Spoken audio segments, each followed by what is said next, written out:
Je me suis fait voler ma voiture en bas de chez ma mère. On a créé un logiciel qui s'appelle System.io. On va faire 5 millions. No. Hey.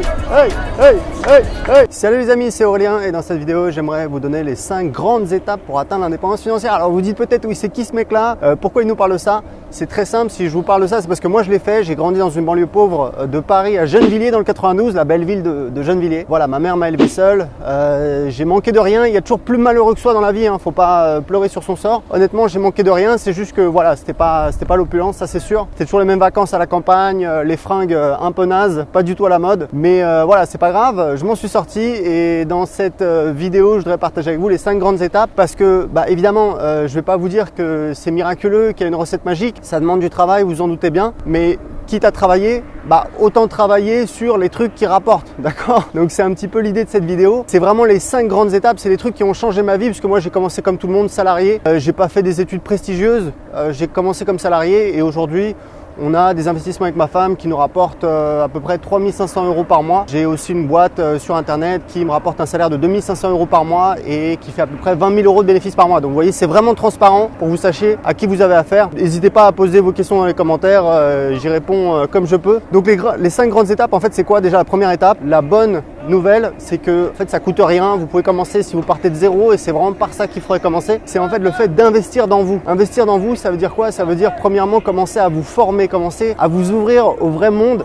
Parce que le vrai monde, on l'apprend pas à l'école, à être curieux, à regarder autour de vous et puis vous former, c'est-à-dire lire des livres sur le business, sur le développement personnel. Moi, je sais que quand j'ai commencé à travailler, il y a plusieurs livres qui m'ont vraiment influencé. Il n'y a pas besoin d'en lire 10 000. Hein. Honnêtement, Comment se faire des amis de Dale Carnegie, c'est vraiment, c'est un livre super facile à lire que vraiment tout le monde devrait lire. Ça devrait même être, enseigné à l'école, je trouve, parce qu'il y a vraiment plein de bonnes choses dedans. Le titre est un peu cucu, mais voilà, c'est vraiment bien.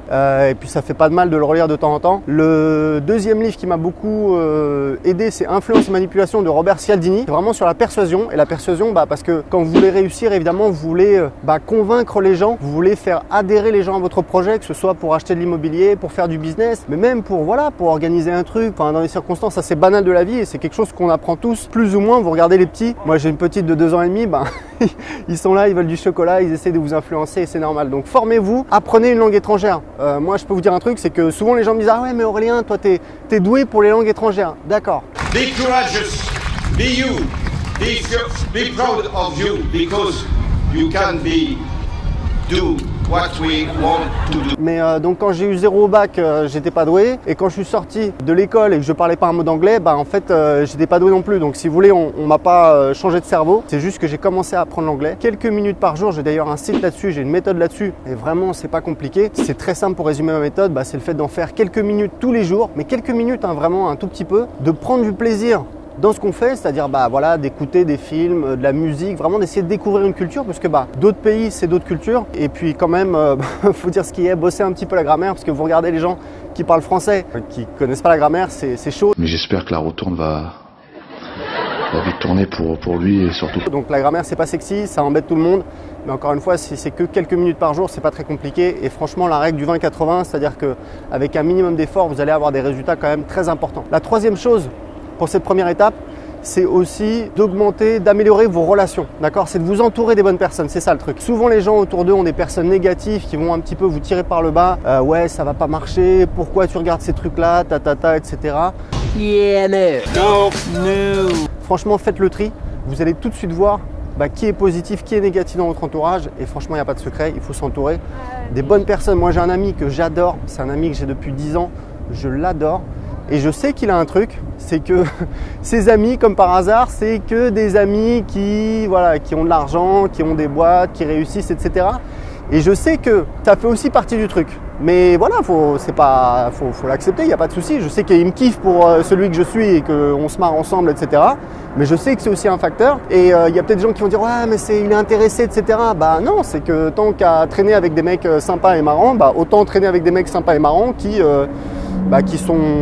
sont plutôt cool, qui ont du succès. Et voilà, et moi, c'est vrai que la majorité de mes amis, c'est les entrepreneurs. C'est pas un choix, c'est juste que je pense que qui se ressemblent s'assemblent. Et franchement, en tout cas, c'est à vous de voir. Moi, je peux vous dire un truc, quand j'avais la vingtaine, moi, j'avais pas d'entrepreneur dans mon entourage, dans ma famille.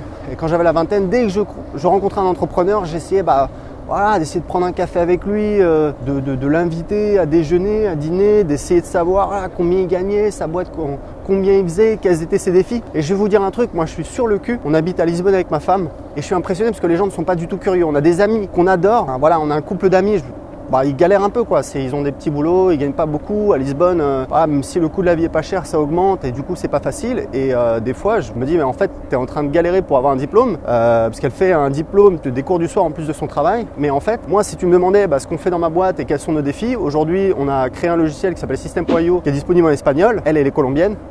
Et tu vois, quelqu'un pourrait prendre en main le projet et faire la promotion, faire la publicité et boum, il n'y a pas besoin de diplôme.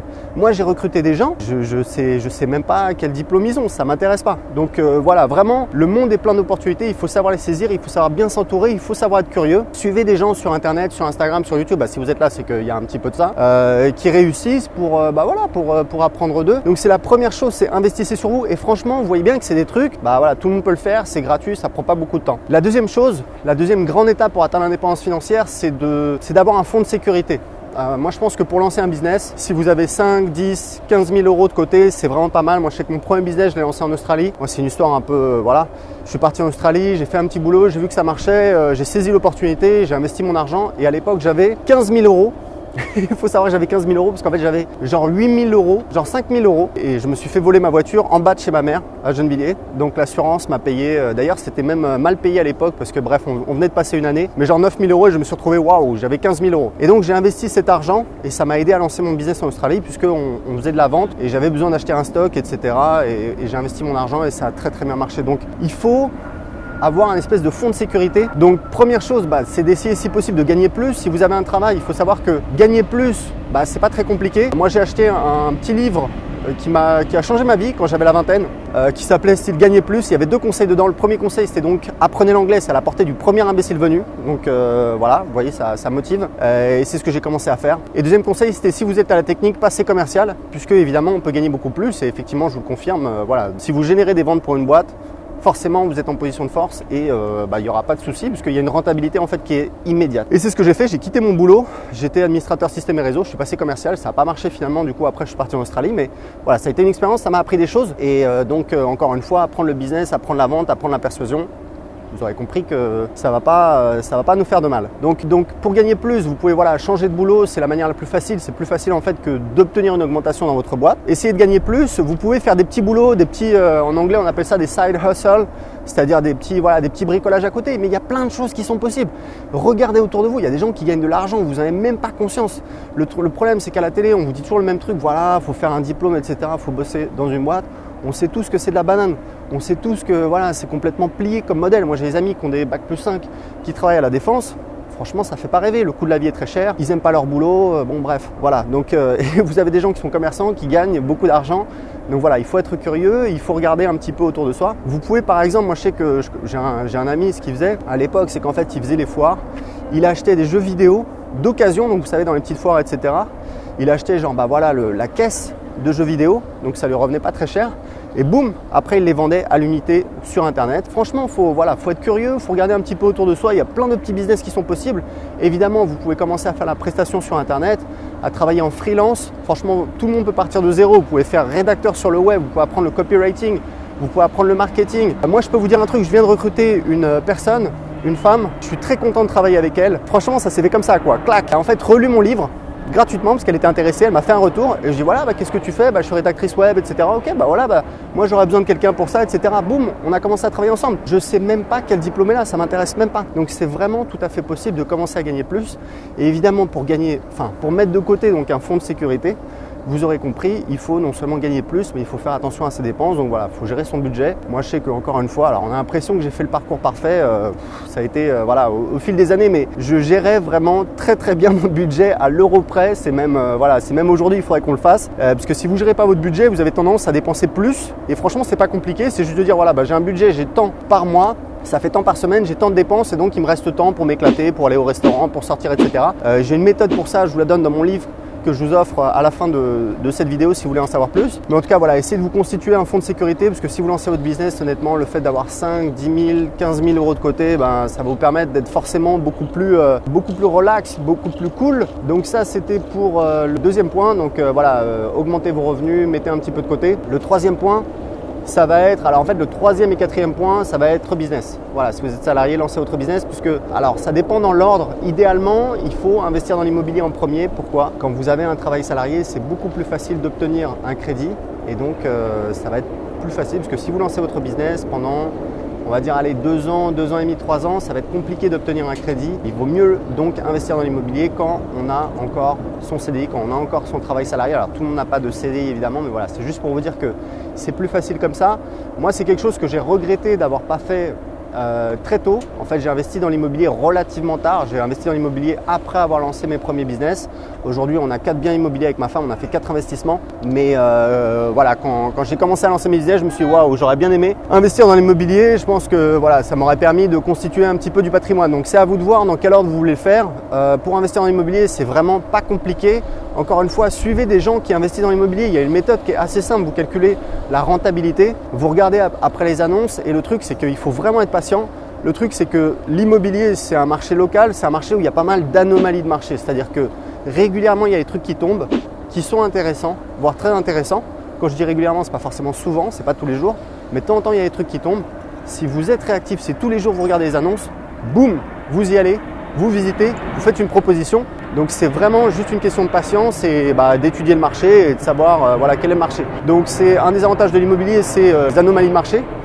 Par rapport à un marché comme la bourse où tout le monde dans le monde peut acheter une société cotée en bourse, peut acheter une action. Donc l'immobilier, il y a plus d'opportunités et évidemment, il y a l'effet de levier puisqu'on peut emprunter auprès de la banque. Donc on peut acheter un bien de 200 000 € avec seulement 5 000, 10 000 €, même en France avec 0 €. Dans certains cas, on peut investir dans l'immobilier. Donc il y a vraiment un effet de levier qui est absolument énorme puisque vous avez un investissement de votre poche qui est très faible et au final, si vous avez du cash flow positif, vous avez une rentabilité qui est quand même assez importante. Donc ça, c'est sur l'immobilier. Encore une fois, suivez des gens qui investissent dans l'immobilier. Il faut savoir, c'est qu'il y a des cycles en fait, il y a des choses qui sont intéressantes. Je sais que Lisbonne, par exemple, investir pour louer sur Airbnb, c'est un petit peu le plan aujourd'hui qui est un petit peu cramé. Nous, on l'a fait, on a acheté il y a quelques années avec ma femme.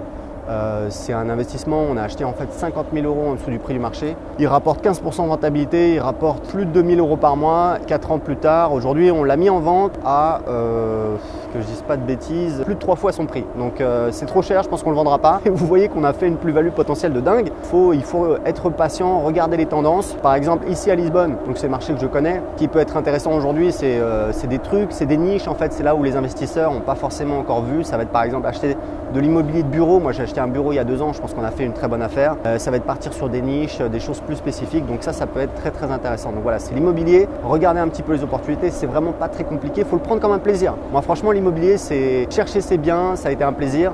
C'est juste qu'aujourd'hui j'ai mon business et voilà, en fait c'est plus très rentable pour nous d'investir dans l'immobilier, même si on a fait de très très belles affaires. Donc la 4e étape pour devenir indépendant financièrement, c'est bien entendu de créer votre business. Pourquoi? Parce que quand vous créez votre business, comme on dit en anglais, the sky is the limit. Voilà, il n'y a plus de limite. Si vous regardez quelqu'un qui travaille dans une grande société à la défense, pour reprendre encore l'exemple de ces gens qui font des bac+5, et très souvent ils en ont marre, ils ont envie de se barrer parce qu'on se sent vraiment enfermé et pas libre. Et la liberté, c'est hyper important. Mais en termes de revenus, il y a je sais qu'il y a des gens qui gagnent très très bien, mais il y en a beaucoup qui ne gagnent pas tant que ça en fait, surtout par rapport au coût de la vie. Et si vous créez votre business, là, il n'y a absolument aucune limite. C'est-à-dire que comme je vous disais, aujourd'hui, ma société, je fais 20 000 € de bénéfices par mois. Et j'ai un salaire de 2 500 € en tant que directeur de la société. Et surtout, vous pouvez vous dire 20 000 € par mois, c'est énorme, etc. En fait, pour être très sincère, et c'est pas de la provoque du tout, moi, je pense que c'est vraiment pas beaucoup. C'est-à-dire que mon objectif, c'est de faire 50 000 € par mois de bénéfices et ensuite 100 000 € par mois de bénéfices.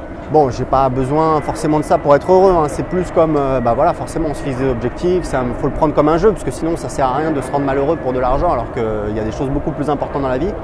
Mais c'est parce que je sais qu'en fait, depuis toutes ces années, je travaille, je pense que je fais des bons choix, on fait des erreurs, on fait tous des erreurs, hein. C'est normal, et notre travail d'entrepreneur, c'est de faire des erreurs. Mais je sais que parmi ces choix, il y a beaucoup d'erreurs et il y a des bons choix. Et je sais qu'aujourd'hui, je pense que je mérite plus que ça. Donc voilà, c'est juste une aparté pour vous dire que, évidemment, si j'étais salarié, je n'aurais pas du tout les mêmes ambitions. Ce serait plutôt, je vais espérer gagner, 5 000, 6 000, 7 000, 8 000. Bref, j'en sais rien.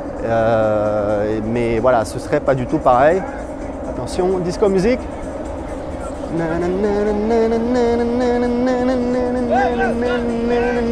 Hey, hey, hey, hey, hey, hey. Putain, les gars, ils chantent plus. 10 h du matin, là, il y a plus personne. Donc ouais, donc ça c'est lancer un business. Donc lancer un business, bah, c'est simple en fait. Il y a évidemment les business physiques. Moi, ce que je vous recommande, c'est de lancer un business sur Internet parce que vous avez une liberté qui est absolument extraordinaire. Vous voyez, je suis à Lisbonne, là, c'est une ville que j'adore. Je suis amoureux de Lisbonne. Et